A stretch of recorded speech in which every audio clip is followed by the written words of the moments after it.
అన్ని కులాలకి సంబంధించిన మహానుభావులందరూ స్వాతంత్ర సమరంలో పాల్గొన్నారే. మనం రాజ్యాంగాన్ని రాసిపెట్టిన ఋషీశ్వరుడు డాక్టర్ అంబేద్కర్ కులం ఏమిటి?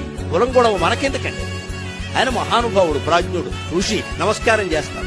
అసలు ఆ రాజ్యాంగాన్ని రచన చేయడం ఎవడి వల్ల అవుతుందమ్మా? అంబేద్కర్ దైవాంశ సంభూతుడు కాబట్టి రాశాడు.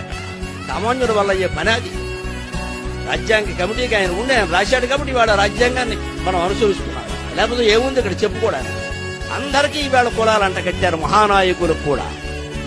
ఈ కుల వ్యవస్థని, కుల పక్షపాతాన్ని, కుల సంకుచితత్వాన్ని యువతీ యువకులే తీసేయగలరు. ఖచ్చితంగా పెద్దాళ్ళు అంగీకరించే విషయం కాదు ఇది. అందుకే నేను యువతీ యువకుల సభలోనే చిన్నవాళ్ళైనా నమస్కారం పెట్టి కోరుతున్నాను. ఈ కుల పిశాచాన్ని దేశాన్ని నుంచి భారత్లో బంగాళాఖాతంలో కలిపేయండి. భారతదేశం బ్రహ్మాండంగా ఉంటుంది, ప్రతి రాష్ట్రము బాగుంటుంది.